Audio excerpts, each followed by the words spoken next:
Te convido a abrir a tua boca, canta forte, não fique envergonhado nesse momento. Vamos louvar o nosso Deus, vamos nos expressar diante dele.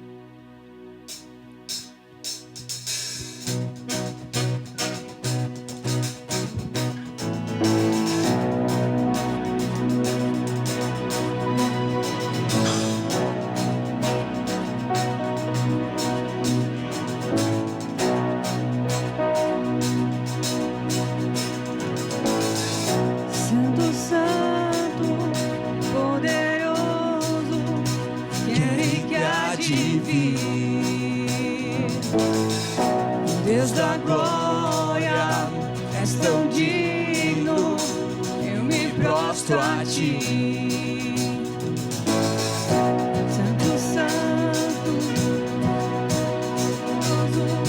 quer e que há de vir.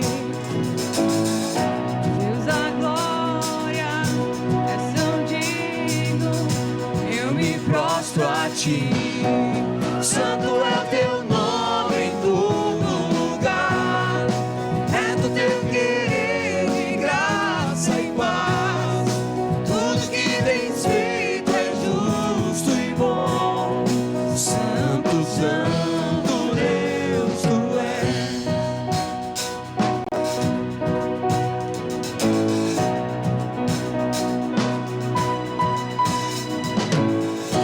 Santo, santo, poderoso, quer e que há de vir.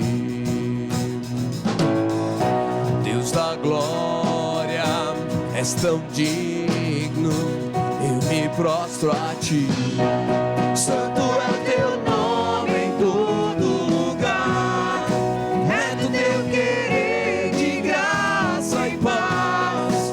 Tudo que tens feito é justo e bom. Santo, santo Deus tu és. Santo é o teu nome em todo lugar, é do teu querer de graça e paz. Tudo que tens feito é justo e bom. Santo, santo Deus tu és. Santo Deus, A honra, a glória pertencem a ti, o poder e o saber são teus.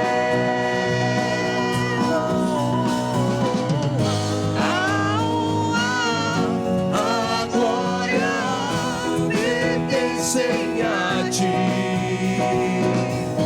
O poder e o saber são teus. Santo é o teu nome em todo lugar, é do teu querer de graça e paz. Tudo que tens feito é justo e bom.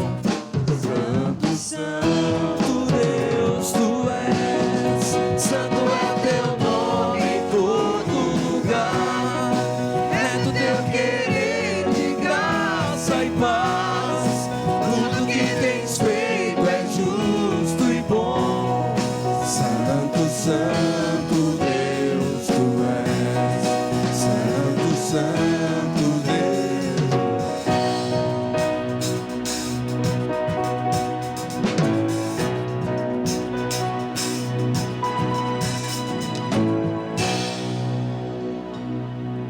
muito bem, muito bem. Agora nós vamos cantar a música das crianças. Tem algumas crianças por aí? Olha ali, ó. Criançada, aqui na frente, pode vir, ó, fica ali, ó. A gente vai fazer aqui a música com os gestinhos. Olha aí, seja bem-vindo, Henrique. Olha, todo mundo chegando. E beleza, posicionem-se, crianças. Nós vamos cantar a música da Casa na Areia, né? Alguém já construiu uma casa aqui? Já? Dá trabalho construir uma casa, não dá? Eu nunca tive esse privilégio. Sabe que a nossa vida é como se fosse uma casa, que a gente decide aonde que a gente quer construir também, né? E essas criancinhas estão construindo uma casa. E elas ainda nem sabem que estão fazendo isso, né? E nós, como pais, avós, temos uma responsabilidade de desde cedo ensinar essas crianças a construir no alicerce certo, sobre a rocha, né? Então, trazê-las para a celebração, para que elas cantem, trazer no acampa dentro, ensinar durante a semana sobre a rocha na qual a vida delas deve ser alicerçada, é o papel que você tem de trazê-la, de estar aqui, de ensiná-la. Todos nós temos, né? Então vamos cantar, criançada, Casa na Areia. Vocês conhecem essa? Sabem fazer o gestinho? Quero só ver, hein? Vamos lá, então.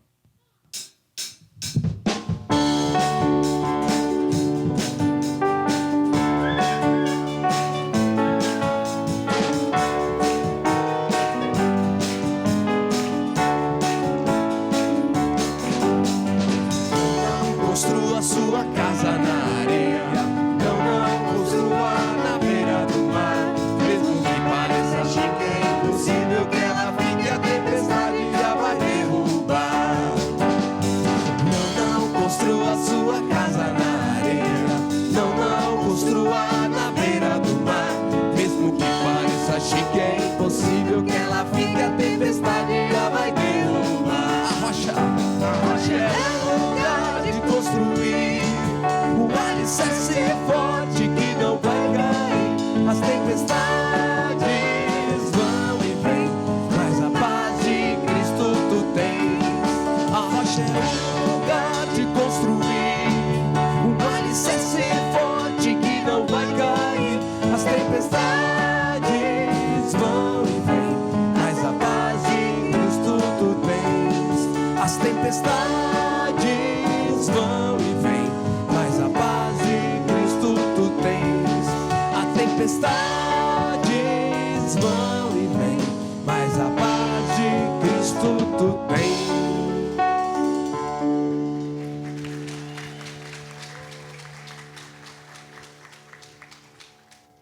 Muito bem, muito obrigado. Participação especial. Depois do louvor vocês sobem, tá bom?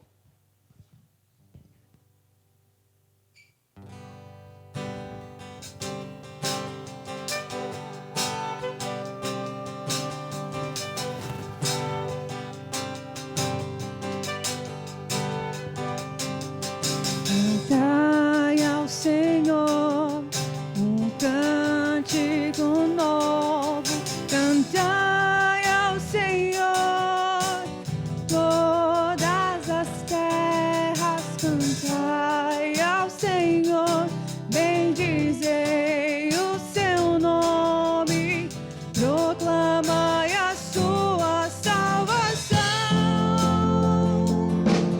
Anunciai entre as nações as suas obras, entre todos os povos as suas maravilhas, porque grande é o Senhor, muito digno de ser louvado, mais temível do que falsos deuses. Glória e majestade estão diante dele, força e formosura no seu santuário.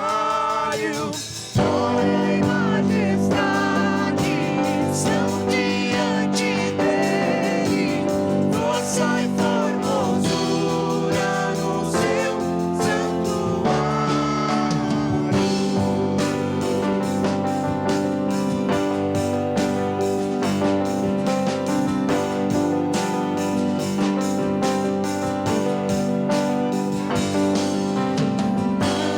Ao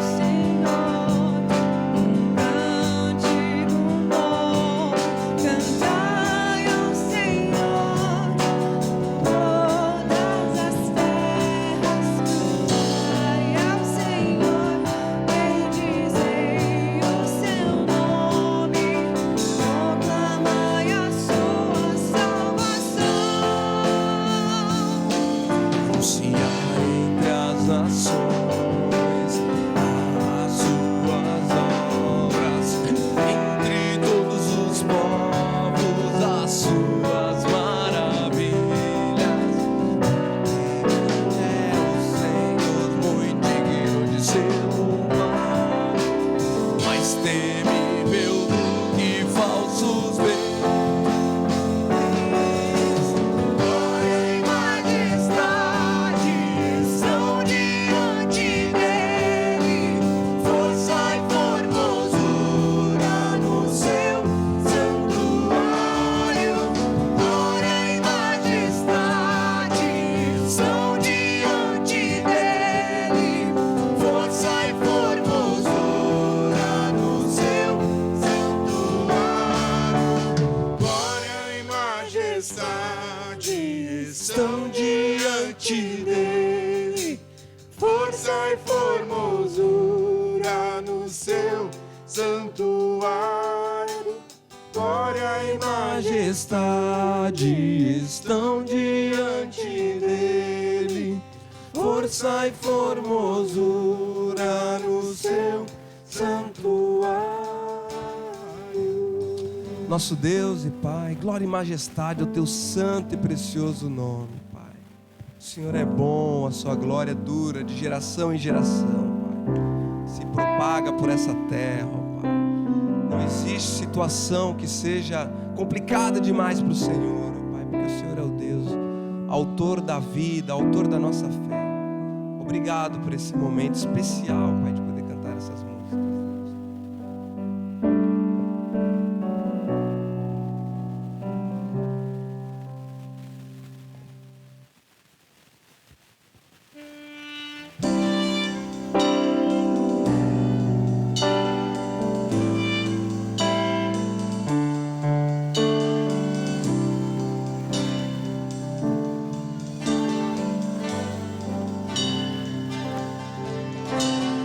Grande é o Senhor e muito digno de louvor. Na cidade do nosso Deus, seu santo monte, a alegria de toda a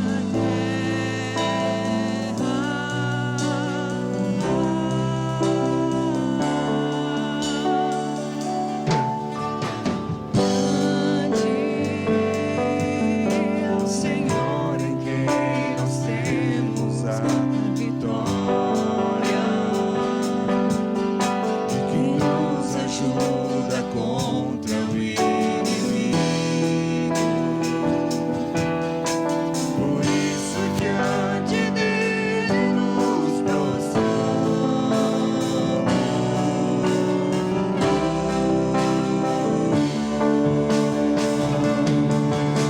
Queremos o teu nome engrandecer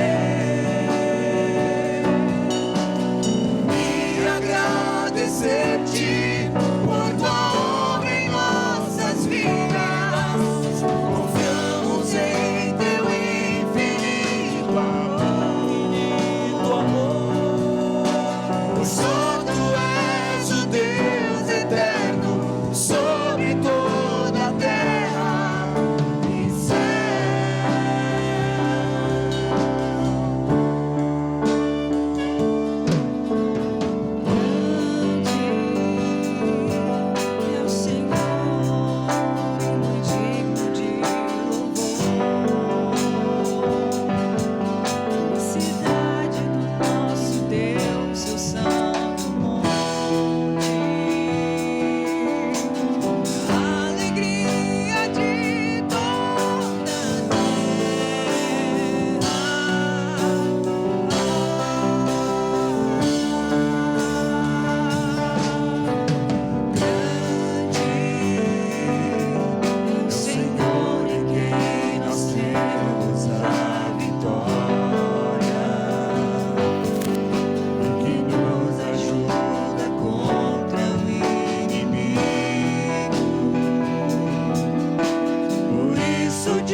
sobre toda a terra. Pois só tu és o Deus eterno sobre toda a terra. Pois só tu és o Deus eterno sobre toda a terra.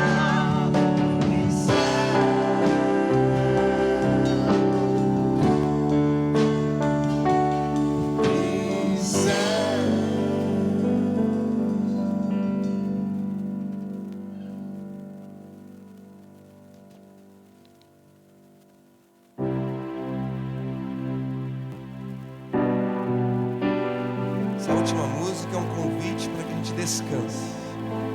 Descanse em quem Deus é.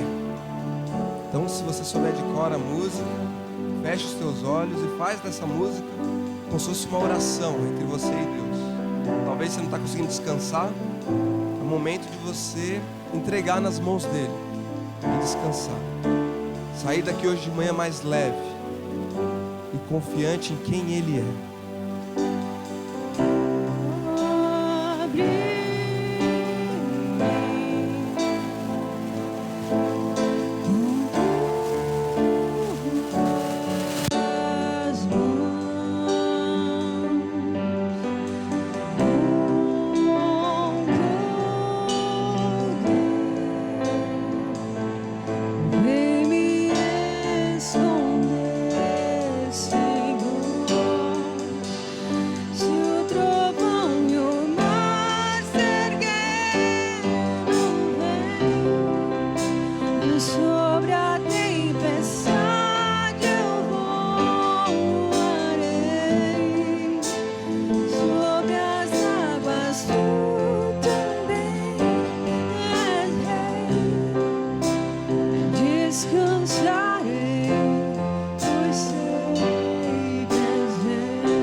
Descansarei, pois sei que és Deus. Se o trovão e o mar se erguendo vem, sobre a tempestade eu voarei, sobre as águas tu também és rei. Descansarei, pois sei que és Deus. Descansarei, pois sei que és Deus.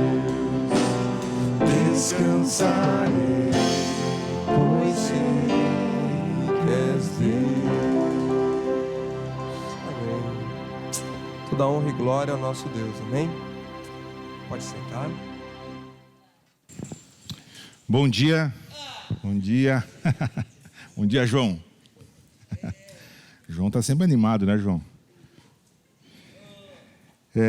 Muito bem, nós estamos no início da nossa série, né, no livro de Atos.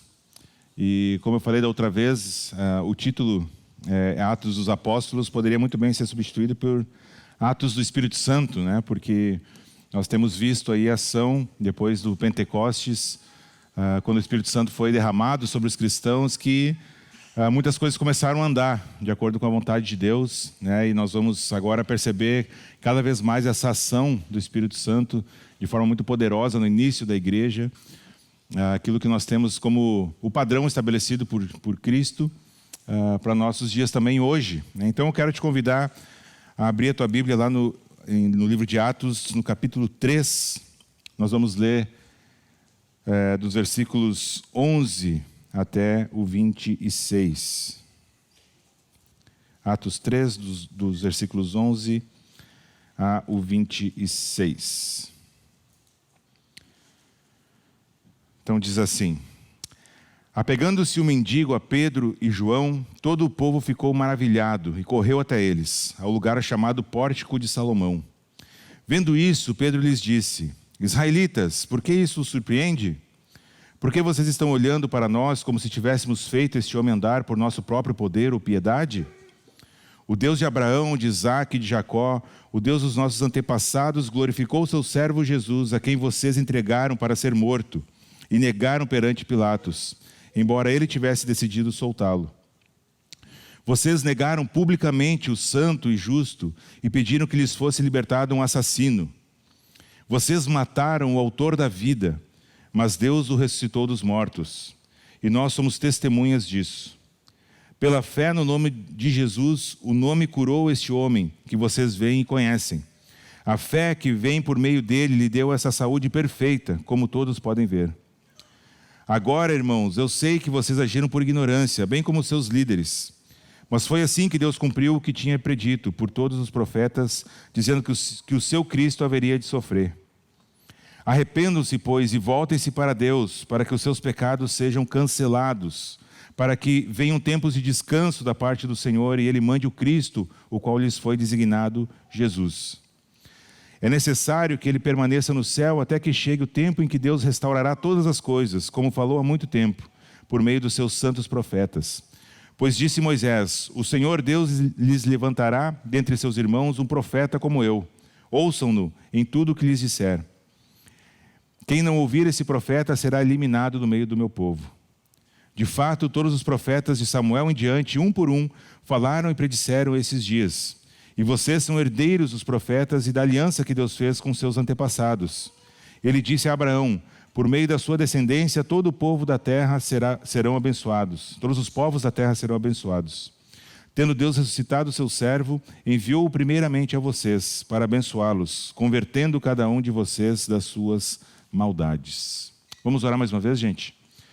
Senhor nosso Deus, obrigado mais uma vez, Pai, porque estamos aqui e é o Senhor quem tem nos sustentado, quem tem nos mantido. Obrigado pelo tempo que já tivemos, Pai, de adorar o Senhor com músicas, e obrigado por esse tempo que teremos aqui à disposição da Tua Palavra. Abençoa, Senhor, e usa esse tempo, Senhor, conforme a Tua vontade. Nos dá entendimento, abre a nossa mente, Pai, para que a gente consiga entender aquilo que o Senhor tem para nós nessa manhã. É em Teu nome que eu oro e agradeço. Amém. Muito bem, o nosso texto começa com uma frase, né? Apegando-se o mendigo a Pedro e João, né? Que mendigo é esse? Se voltarmos um pouquinho ali nos versículos, nós vamos ver que havia um mendigo, né? Um dia João estava subindo ali no templo e tinha um mendigo que já era conhecido do pessoal, ficava ali pedindo coisas. Ele era paralítico e João e Pedro ficaram olhando para esse mendigo. E o mendigo já começou a encarar eles, né? Pensando: opa, vou receber alguma coisinha desses dois aí. E aí Pedro diz assim: não tenho ouro nem prata, mas o que eu tenho eu te dou. Levanta em nome de Jesus. E o mendigo foi curado, né? E aí então ele fica super feliz, o que é completamente compreensível. E se agarra em Pedro e João, então, que é onde a gente começa aqui o nosso texto. E João aproveita a oportunidade, porque aí muita gente se juntou ali na volta, né, porque estava ali perto do templo, e então ele tem essa segunda pregação, né? Nós já tivemos uma pregação de Pedro anterior, no dia lá de Pentecoste, e agora então nós temos uma segunda pregação de Pedro, né? Eu brinco que Pedro estava on fire, né? Estava assim, cheio do Espírito Santo. E ele pega a sua metralhadora e começa a fazer uma pregação que nos nossos dias seria politicamente incorreta, né? Ou seria pelo menos considerada uma pregação tanto agressiva, né? Porque Pedro faz diversas acusações aos seus ouvintes. E nós vamos ver essas acusações, vamos ver essa pregação de Pedro e quais as implicações, né, dessa pregação para os nossos dias de hoje. Será que nós temos alguma coisa a ver com o que Pedro está acusando essas pessoas, com o que Pedro está dizendo para esses seus ouvintes? Será que isso tem alguma implicação para nós hoje, 2000 e poucos anos depois, né, desses acontecidos aqui? Então, eu gostaria de começar o primeiro ponto dessa mensagem com a pergunta que Pedro mesmo faz: por que isso os surpreende? Né? Então, quando as pessoas viram que aquele mendigo tinha sido curado, no versículo 12, Pedro, vendo, né, ali que o povo ficou maravilhado e correu até eles, no versículo 12 ele diz: por que isso os surpreende? Por que isso surpreende? Nós sabemos que o mendigo não estava apegado a Pedro e João por necessidade de ajuda, né? Não estava escorado em Pedro e João para conseguir caminhar, porque ele havia sido curado. Então esse mendigo, provavelmente, ao ser curado, ele se agarra, né, em Pedro e em João. Não sabemos a intenção dele ao fazer isso, mas talvez na sua exultação, então ele se agarra a Pedro e a João ali. O povo chega todo na volta, mas o fato é que o milagre já tinha acontecido e ele conseguia caminhar normalmente, né? Ele foi curado completamente da sua paralisia.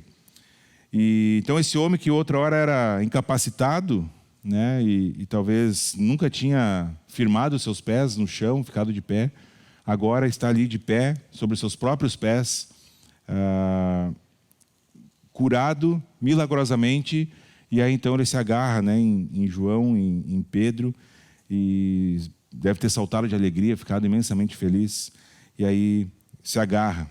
E aí então é-nos dito aí que esse homem, depois, né, de louvar a Deus, veio até Pedro e João, se agarrou obstinadamente a eles, né? E a minha pergunta talvez é: será que nós não faríamos a mesma coisa no lugar desse mendigo? Ao termos uma doença, que talvez um problema que nos aflige a vida inteira, ser curado assim, instantaneamente, provavelmente a gente também ia, no mínimo, querer abraçar, ficar agarrado, segurar, né, João e Pedro, talvez querendo mais bênçãos, mais milagres, né, ou simplesmente agradecendo, né, porque havia sido curado. E aí, então, todas as pessoas reunidas ali no pórtico de Salomão ficaram atônitas. E aí Pedro pergunta: por que isso surpreende vocês? Por que vocês estão surpresos com o que acabou de acontecer? E se a gente examina os milagres de Jesus nos evangelhos, a gente vai ver que tem tipo uma fórmula, uma sequência como eles são descritos, né? Uma fórmula literária. Então, primeiro, geralmente era escrito a aflição, era descrito, né, aquilo que afligia a pessoa, né, queria ser alvo da cura. Depois, então, era descrito a cura em si, como era feita a cura, né? Em alguns casos, Jesus, lembra, ele junta saliva com terra, passa no olho. Outro caso, ele só fala e as pessoas eram curadas. E no fim, então, é descrito a reação das pessoas que estavam ali na volta. E nós temos essa mesma sequência aqui na cura desse paralítico que é curado. E aí Pedro faz uma pergunta que é mais ou menos se a gente imaginasse um motorista de um caminhão aí que fica preso embaixo de um viaduto, vai passar, não viu a altura do viaduto e fica preso embaixo do viaduto ali. E aí tranca a rua, vem a polícia, vem os fiscais de trânsito ali para fazer toda a mudança ali do trânsito, enfim, e ele está ali preso, né? E aí chega um policial e pergunta para ele: você ficou preso no viaduto? E daí o motorista devacaria, né? Ele diz: não, eu estava indo entregar o viaduto e acabou a gasolina. Aí eu parei aqui. Então, assim, é uma pergunta óbvia, né? Assim, por que vocês estão maravilhados? Por que não ficar maravilhado? Esse cara era paralítico e foi curado. Como assim Pedro está perguntando por que a gente está maravilhado? Né? Uma pergunta, a princípio, assim, óbvia demais, mas é que Pedro queria falar algumas coisas para esse público que estava vendo. Então, a sua pergunta, ela é muito mais retórica, ela é uma pergunta para captar a atenção dessas pessoas. Então, da mesma forma, Pedro pergunta, né, por que essas pessoas estão maravilhadas? E é interessante, não está escrito aqui, mas que ninguém tenha dito: está louco, Pedro? Como assim? Tu está perguntando como a gente está maravilhado? Olha o que acabou de acontecer aqui. Esse cara estava aqui a vida inteira, pedindo esmola, não conseguia caminhar. E aí tu falou para ele ficar de pé e o cara ficou de pé. Como assim a gente não vai se maravilhar com isso? Como assim a gente não vai ficar embasbacado com o que acabou de acontecer aqui, né? E aí a implicação para Pedro é que seria assombroso se os próprios apóstolos pudessem fazer isso. Pedro quer dizer para o povo: por que vocês estão maravilhados? Não fui eu que fiz isso. Não foi João que fez isso. Foi o nome. Foi o Senhor Jesus, o poder. Esse Jesus. E aí ele começa então a discursar, a pregar a respeito de Jesus. Então, a pergunta de Pedro é como se ele dissesse assim: por que vocês estão maravilhados? Jesus fez um monte de coisa. Vocês sabem que ele fez um monte de coisa. Não fui eu, não foi João que curou esse cara. Seria assombroso, aí sim eu concordaria com vocês, se fosse eu e se fosse ou o João tivesse curado, mas não foi a gente. Não foi a gente, foi o nome. Então, em vez disso, Pedro está dizendo que ninguém deveria se espantar, na verdade, né? Uma vez que haviam levantado esse homem no nome de Jesus. E Jesus já tinha feito tantas coisas ali no meio deles que eles sabiam e conheciam. Mas se o povo reconhecesse que foi Jesus que fez o milagre, então eles teriam que reconhecer que estavam errados a respeito de Jesus. E é essa a pergunta de Pedro, que ele quer causar esse impacto, né, na vida dessas pessoas. E aí então nesse momento Pedro pronuncia o sermão dos sermões, talvez, que nós temos, um dos maiores sermões que nós temos aqui registrados na Bíblia, e que quase a gente passa por ele meio batido, assim, quando estamos lendo Atos. Eu gostaria que nós nos aprofundássemos um pouquinho mais nessa pregação. Então, a pregação em si, a partir do versículo 13. Então, Pedro começa dizendo: o Deus de Abraão, de Isaque e Jacó, o Deus de nossos antepassados, glorificou o seu servo Jesus, a quem vocês entregaram para ser morto e negaram perante Pilatos, embora ele tivesse decidido soltá-lo. Então, Pedro já traz aqui à tona várias coisas recentes e passadas, porque ele está falando para o povo que era judeu. E que quando Pedro cita o Deus de Abraão, de Isaque e de Jacó, esse povo é automaticamente remetido ao Antigo Testamento, aquilo tudo que eles conheciam, né, do Pentateuco, ali dos profetas, enfim. Então, eles sabiam que no Antigo Testamento há uma somatória de várias profecias a respeito do Messias que estava por vir. Os profetas falavam muito a respeito do Messias, e o povo conhecia essas profecias todas. Então, Pedro começou dizendo, em essência, mais ou menos assim: vocês olham para nós como se pelo nosso próprio poder e piedade tivéssemos curado esse homem, quando vocês, na verdade, deveriam olhar para Jesus, para Deus, que é quem, de fato, fez esse homem caminhar. Então, notem que Pedro não falou assim, que Deus glorificou o seu Filho, ou que glorificou Jesus, o seu profeta. Embora Jesus fosse todas essas coisas, né? Ou mesmo o seu príncipe da paz, que são expressões usadas ali nos evangelhos para descrever Jesus. E ele usa a palavra o seu servo. Deus glorificou o seu servo Jesus, fazendo uma referência imediata ao texto lá do profeta Isaías, no capítulo 53, quando diz que o Messias seria um homem experimentado pelo sofrimento, pelas dores, um homem de dores, o servo do Senhor, aquele cuja bravura está descrita lá no capítulo 53 de Isaías. Então esse é o servo de Deus que levaria os pecados do povo. Então percebam o que está acontecendo na cabeça dos ouvintes de Pedro. Ele está dizendo assim: aquele Messias que vocês tanto esperam no todo o Antigo Testamento, os profetas falaram a respeito deles, especificamente aquele de Isaías 53, o servo sofredor, esse é quem vocês crucificaram. O Messias que vocês tanto aguardavam veio, e vocês viraram as costas, e vocês preferiram soltar um assassino, como ele vai mesmo dizer aqui na frente, ao invés desse Messias. Então, o argumento de Pedro ao usar essa expressão, Deus de Abraão, Isaque e Jacó, o servo, né? Ele está remetendo tudo isso automaticamente na cabeça dos seus ouvintes, que eram judeus, né?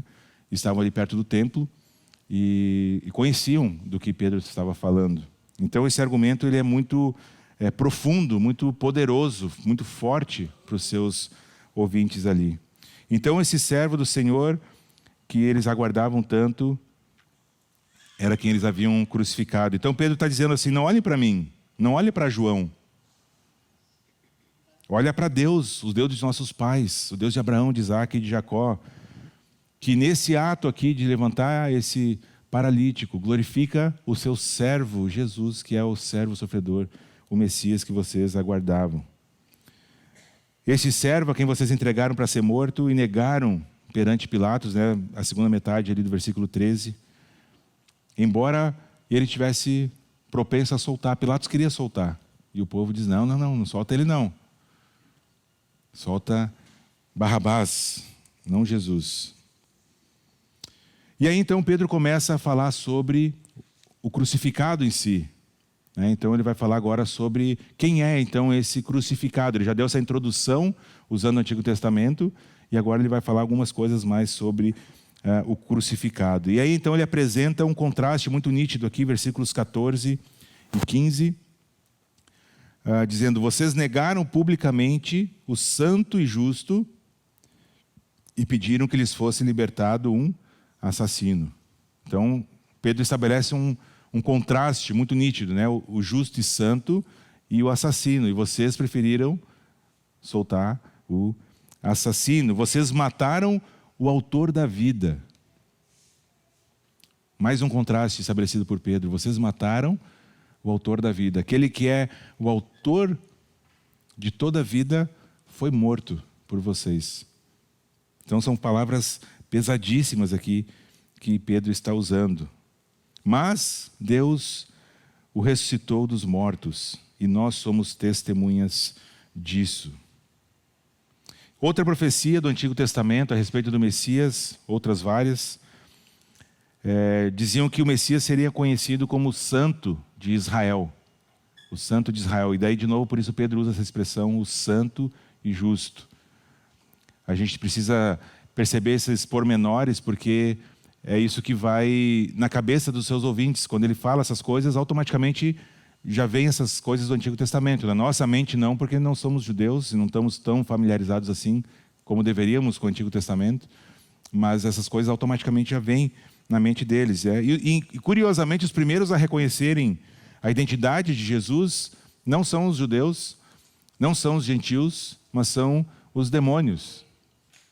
Lá no Evangelho de Mateus, né, no capítulo 8, versículo 29, quando Jesus acalmou a tempestade, e aí ele está indo atravessou o lago lá e está indo para outro canto, vem duas pessoas endemoniadas, se jogam na frente dele e perguntam, o que queres conosco?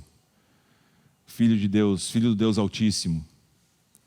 Então os primeiros a reconhecerem quem era Jesus não são os israelitas, judeus, não são os gentios, são demônios.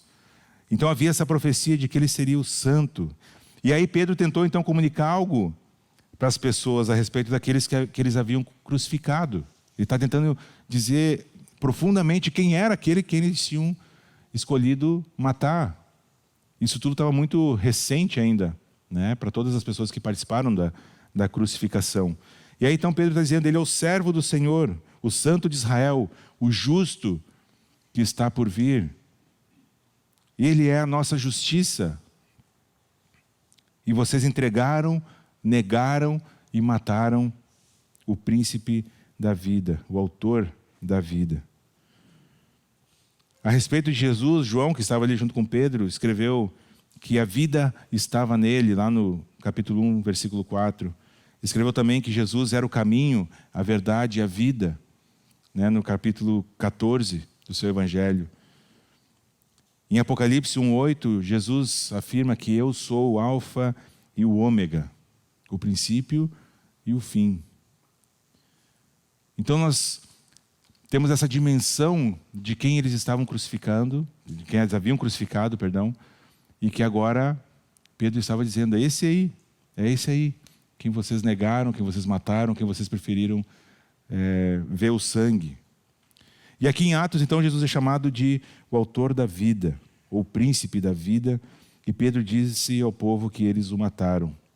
E isso é uma pregação de condenação. Porque já não tem mais o que ser feito. humanamente falando. É ato consumado, aconteceu. E Pedro só está falando a respeito daquilo que eles haviam feito. Então, Pedro continua: vocês negaram, entregaram e mataram esse santo de Israel, o Messias, que vocês tanto aguardavam. Mas agora vocês ficam maravilhados porque ele primeiro se levantou dos mortos e agora curou esse paralítico. Por quê? Sendo quem ele é, isso não é nada demais.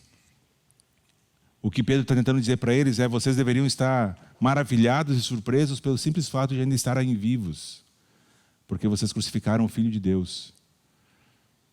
Vocês crucificaram o autor da vida. E se ele quisesse, eles e nós, não existiríamos mais. Mas por sua graça, ele não quis. Então, não há nenhuma razão a não ser a graça que Deus não destrua todas as coisas. Porque Jesus foi crucificado. Esse Jesus, o Messias aguardado por todo o povo, foi crucificado. E um assassino solto. Quando Jonathan Edwards, ele tem uma pregação famosíssima, que até virou livro, chamada Pecadores nas Mãos de um Deus Irado. E conta-se que quando ele pregou esse sermão, as pessoas começaram a se agarrar nos pilares da igreja.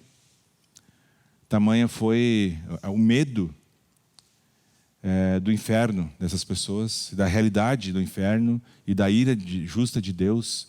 Então, se você tiver a oportunidade, leia esse livro. Não precisa ter medo, pode ler, né? Não tem nenhuma heresia, nenhuma mentira. Na verdade, a pregação é só que em forma de livro. Mas ele diz o seguinte, em uma parte do sermão: ó pecador, você não pode dar nenhuma razão sólida por não haver caído no poço do inferno após ter se levantado da cama nesta manhã, exceto que a graça de Deus pela sua mão o segurou.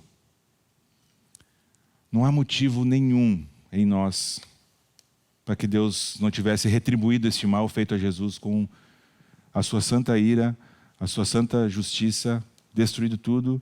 Bastaria Deus falar e todas as coisas seriam desfeitas. Então não há motivo nenhum. E é isso que Pedro está tentando comunicar. Quem era Jesus? E olha o que vocês fizeram com este homem, com o Messias. Nós temos alguma razão, assim como esses ouvintes ali que estavam ouvindo a pregação, que a gente possa dar para Deus, para que Ele nos livrar da destruição eterna, da separação eterna dEle? Tem algum argumento que a gente possa dizer? Pensa em algum argumento que você poderia dizer diante de Deus, face a face com Deus: Deus, você não pode me mandar para longe de Ti, para o inferno, por causa disso. Não há. Às vezes a gente tem uma tendência humana natural de pensar que há, né? Que a gente não rouba, não mata, não mente muito, né? E que a gente é bonzinho de alguma forma. Mas de fato não há. Desde que Adão e Eva foram expulsos do jardim do Éden, Deus separou-se da humanidade. E se Ele mesmo não nos buscasse em nossa miséria, se Ele mesmo não nos buscasse na nossa multidão de pecados, nós não teríamos o que fazer. Não teríamos como salvar a nós mesmos. E aí então Pedro apresenta nos versículos 17 e 16, a razão pela qual este homem foi curado.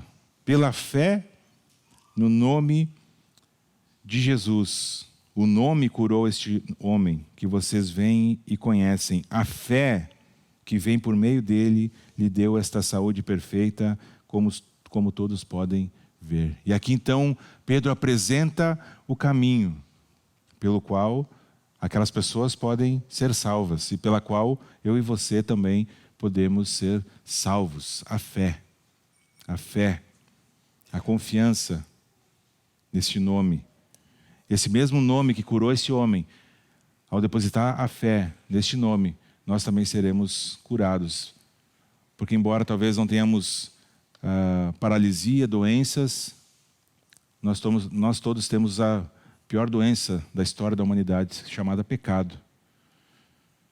E antes de qualquer cura física, a mais importante é a nossa cura espiritual. Isso que Pedro está falando aqui. E aí então no versículo 17 e 18 ele diz: agora, irmãos, eu sei que vocês agiram por ignorância, bem como seus líderes. Mas foi assim que Deus cumpriu o que tinha prometido por todos os profetas, dizendo que o Cristo haveria de sofrer. E aqui Pedro dá uma aliviada, né? Eu acho que ele sentiu que bateu muito forte. E eu sei, ele começa a dizer: eu sei, gente, eu sei que vocês agiram por ignorância, eu sei que vocês não sabiam de fato quem era Jesus e que ele era todo, né, tudo isso que eu acabei de falar para vocês, mas o fato é que vocês escolheram matá-lo, ao invés de libertá-lo. E a gente pode cair na tentação de pensar: bom, o que Pedro está dizendo aqui é que se eu não sei quem é Jesus, se eu nunca ouvi falar de Jesus, então eu tenho uma chance de ir para o céu por ignorância. Inclusive há um ensino errado a respeito disso, dizendo que não, eu nunca ouvi falar de Jesus. Alguém que nunca ouviu falar de Jesus, por que essa pessoa vai para o inferno se ela nunca ouviu falar de Jesus? Se eu nunca tivesse ouvido falar de Jesus, seria injusto eu ir para o inferno. Não parece ser esse o argumento tentador aqui que Pedro está dizendo? Eu sei que vocês agiram por ignorância. Jesus na cruz fala: Pai, perdoa-lhes, porque eles não sabem o que fazem. Agora nós precisamos entender corretamente o que Pedro e o que Jesus também estava querendo dizer com isso. Será que nós podemos ser isentos de nossos pecados porque não conhecemos? O quarto ponto dessa mensagem, então, é que nós somos indesculpáveis. A resposta para essa pergunta é não. Não iremos para o céu por ignorância, por não conhecer. Mas precisamos entender isso melhor. Então, talvez alguém aí no dia do julgamento poderia tentar dizer para Deus: ó, Senhor, se tu tivesse me feito conhecê-lo, se tivesse pelo menos me mostrado um milagrezinho que fosse, se tivesse me fornecido dados suficientes para fazer um julgamento racional, eu seria o seu mais fiel seguidor. Talvez a gente pode pensar nesse tipo. Só que a gente se esquece que a Bíblia ensina que os céus declaram a glória de Deus. O firmamento mostra as obras de suas mãos. Um dia fala disso para outro dia, e uma noite fala disso para outra noite. Então, todas as coisas criadas por si só são testemunhas da existência de um Criador. Além disso, todos nós, pensando na sua vida antes de conhecer, de se interessar pelo Evangelho, de conhecer a Jesus, por mais que você dissesse que não queria saber dessas coisas, lá no fundo do seu coração sempre existia mas e se? E se for verdade? E se? Porque Deus colocou em nossos corações, na criação, um anseio pela eternidade, porque nós somos criados como seres eternos. Não nesse corpo caído, mas agora no corpo glorificado, onde passaremos a eternidade com Deus, aqueles que entregaram suas vidas a Jesus. Mas o fato é que todos nós temos anseio pela eternidade. Todos nós temos anseio de adorar alguma coisa. E é por isso que nós temos tantos ídolos por aí.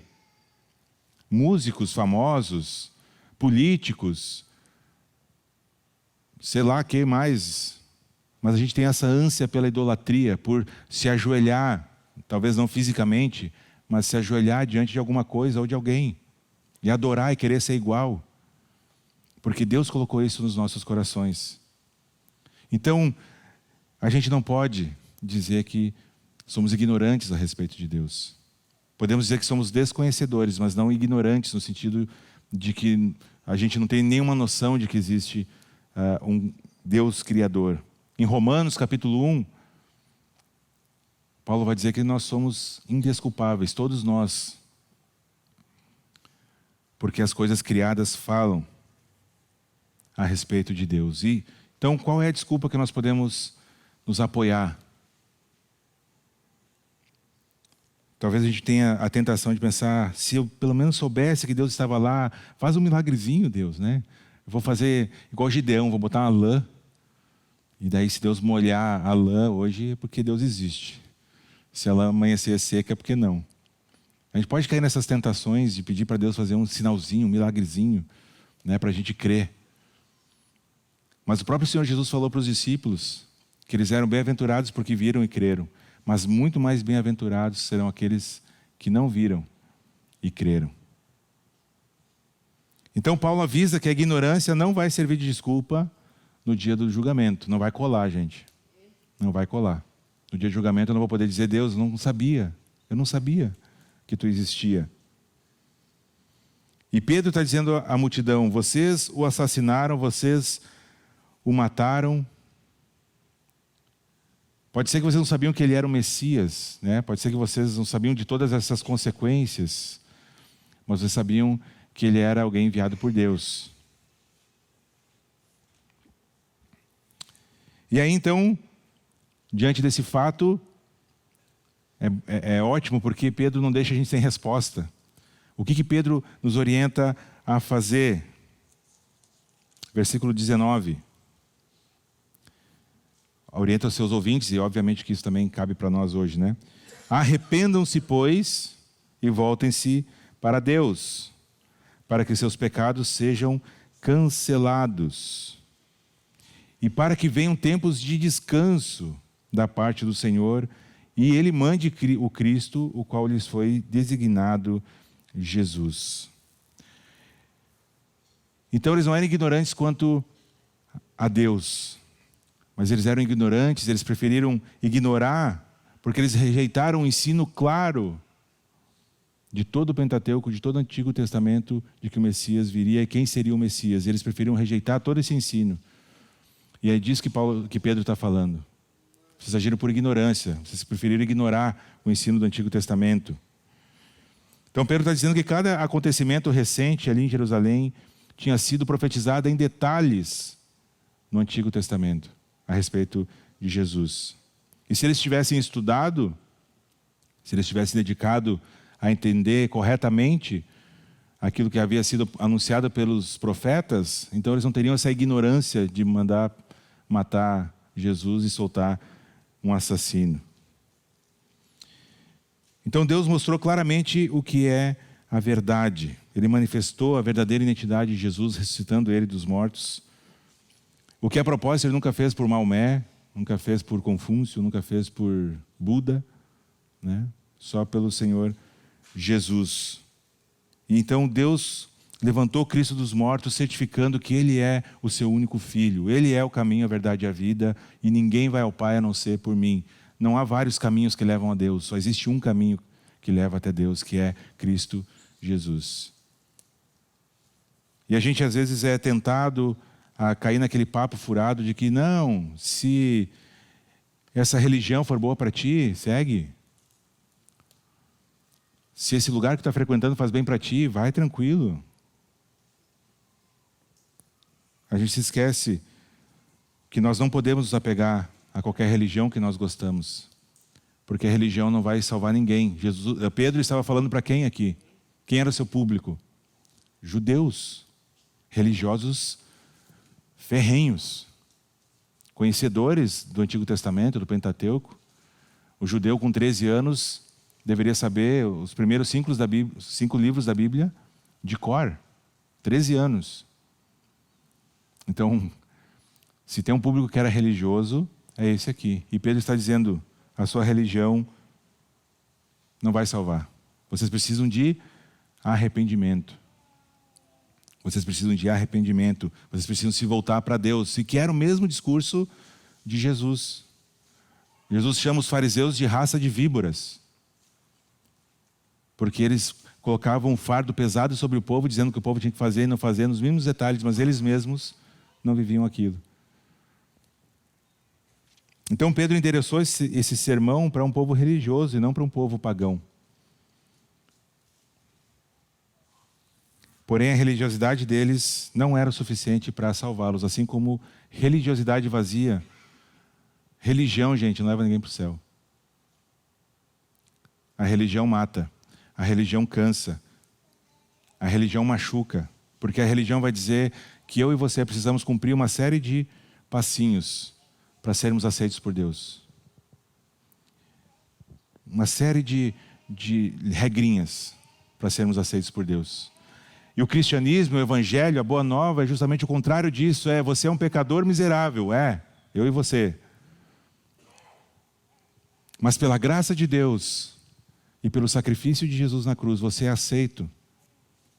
Você é aceito. E agora você pode, então, viver uma vida de obediência como gratidão a Deus pelo que Ele já fez. E não obedecer para obter o perdão.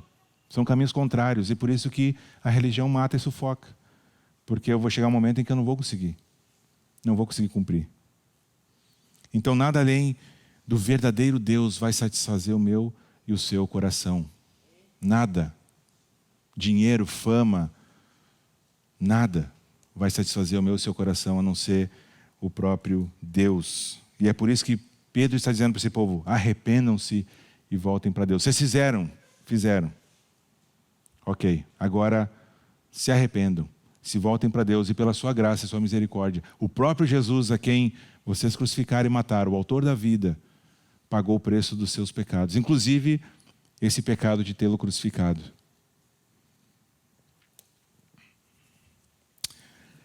Para nós encerrarmos, alguns podem argumentar que o que Pedro disse para aquelas pessoas foi ofensivo, foi agressivo, de fato foi muito duro, mas ninguém pode dizer que Pedro falou alguma falsidade. Pedro falou a pura verdade, aqueles que tinham de fato negado o Filho de Deus. O detalhe aqui é que nós, como extensão daquele povo, também somos alvo dessa pregação de Pedro. Porque até o dia em que nós nos apegarmos a Cristo, assim como aquele homem curado se apegou a Pedro e João, orando para que Ele nos mantenha perto, se agarrando com força a Jesus. Até esse dia, nós estávamos entre a multidão, por extensão, que crucificaram e que mataram o autor da vida. Jesus é o santo, o justo, o príncipe da vida. E aí então Pedro diz, versículo 19 de novo: arrependam-se e voltem-se para Deus, para que os seus pecados sejam cancelados. E esse é o mesmo desafio colocado diante de nós hoje. Arrependam-se e voltem-se para Deus. Porque isso vai ter uma consequência. Eu gostaria de encerrar lendo com vocês os versículos 20 até o 26. A consequência do arrependimento, de voltar-se para Deus, é essa: para que venham tempos de descanso da parte do Senhor, e Ele mande o Cristo, o qual lhe foi designado Jesus. É necessário que Ele permaneça no céu até que chegue o tempo em que Deus restaurará todas as coisas, como falou há muito tempo por meio dos seus santos profetas. Pois disse Moisés: o Senhor Deus levantará dentre os seus irmãos um profeta como eu, ouçam-no em tudo o que ele disser. Quem não ouvir esse profeta será eliminado do meio do seu povo. De fato, todos os profetas de Samuel em diante, um por um, falaram e predisseram esses dias, e vocês são herdeiros dos profetas e da aliança que Deus fez com seus antepassados. Ele disse a Abraão: por meio de sua descendência, todos os povos da terra serão abençoados. Tendo Deus ressuscitado o seu servo, enviou primeiro a vocês para abençoá-los, convertendo cada um de vocês de suas maldades. Ao nos arrependermos e voltarmos para Deus, nós vamos experimentar um descanso vindo de Deus. Nós vamos experimentar uma vida diferente de uma vida de maldades que todos nós vivíamos antes. Maiores, menores, não importa. O fato é que longe de Deus, todos nós merecemos a justa ira dele. Uma vida com Deus não vai ser uma vida livre de sofrimento. Muito pelo contrário, talvez a gente vai enfrentar mais dificuldades ainda. Mas nós vamos ter um Deus que conhece o nosso sofrimento. Um Deus que se fez um de nós, que conhece o que é sofrer, o que é chorar, o que é passar necessidade. Um Deus que está presente, que não vai talvez tirar todas as situações difíceis de nossas vidas. Talvez muitas Ele evitou e tirou de nossas vidas, a gente nem sabe. Mas quando elas acontecerem, esse Deus estará presente conosco. Não é um Deus distante, como todos os outros aí que são ensinados por aí. É um Deus pessoal, presente, mesmo em meio às dificuldades da vida. Ele é o autor da vida, que embora tenha sido morto, ressuscitou. E hoje nós temos a esperança, porque Deus o ressuscitou dos mortos. Não foram, de fato, as pessoas que crucificaram Jesus, mas foi o propósito eterno de Deus acontecendo e sendo estabelecido para que eu e você hoje pudéssemos ter esse acesso até o Pai, com os nossos pecados cancelados, desde que nos arrependamos, né, e nos voltemos para Deus. Amém? Vamos orar? Senhor nosso Deus, muito obrigado por essa palavra, obrigado porque temos acesso, Senhor, a essa pregação tão profunda, tão séria que Pedro fez e que tem tantas implicações para nós nos dias de hoje. Senhor, nos convence, Pai, pelo Teu Espírito Santo do arrependimento, do pecado, daquilo que em nossas vidas tem desagradado ao Senhor, porque, Senhor, nós não vivemos mais para nós mesmos, nós vivemos para Ti, para a Tua glória, para a Tua honra. Então, Senhor, nos capacita, Pai, a percebermos onde temos caído e nos capacita ainda mais, Pai, para nos levantarmos, nos arrependermos, acertarmos o que tiver que acertar e ter uma vida diferente com o Senhor. Por nós mesmos, Pai, somos incapazes de fazer coisa alguma porque não passamos de pó da terra. Mas pela ação do Teu Espírito Santo em nós, Pai, nós podemos nos aproximar de Ti. Podemos reconhecer onde temos falhado, onde temos caído, onde temos pecado. E pelos méritos de Cristo na cruz, Pai, temos a certeza do perdão de Deus Pai. Obrigado, Senhor, por isso. Obrigado porque um dia o Senhor nos resgatou. Obrigado porque um dia o Senhor nos trouxe, Pai, de nossa vida de trevas, numa vida de engano, de idolatria, para uma vida, Senhor, contigo, uma vida que é cheia de paz, de alegria, mesmo em momentos difíceis, onde o Senhor faz com que essas coisas excedam até o nosso entendimento. Obrigado por ser esse Deus próximo, esse Deus pessoal, esse Deus que experimentou, Pai, o sofrimento e a dor, esse servo, Pai, que morreu no lugar de cada um de nós aqui e que ressuscitou no terceiro dia, Pai, e por isso hoje nós podemos ter esperança de um dia estarmos na eternidade diante de Ti, contigo, onde não haverá mais doença, problemas, pecado, onde habita a justiça, Senhor, e nós ansiamos por esse dia. Obrigado, Senhor, por tudo isso. Abençoa nossas vidas, a nossa semana, conforme a Tua vontade, Senhor, e conforme o Teu propósito para as nossas vidas, Pai. Nos ajuda, Senhor, a termos fome e sede de nos apegarmos a Ti, Pai, como esse homem se apegou a Pedro e João. Que cada um aqui, Pai, busque estar agarrado mesmo em Ti, através do estudo da Tua palavra, do crescimento, Pai, no conhecimento da Tua palavra, uma vida de devoção e de oração com o Senhor. Obrigado, Pai, por tudo isso. Te entregamos o restinho de domingo, a semana que temos pela frente, para o Senhor fazer aquilo que é a Tua vontade. É em nome de Jesus que eu oro e agradeço. Amém. Amém. Muito bem, então, meus queridos, nós ficamos por aqui. Que Deus abençoe a cada um de nós e até domingo que vem, se Ele permitir.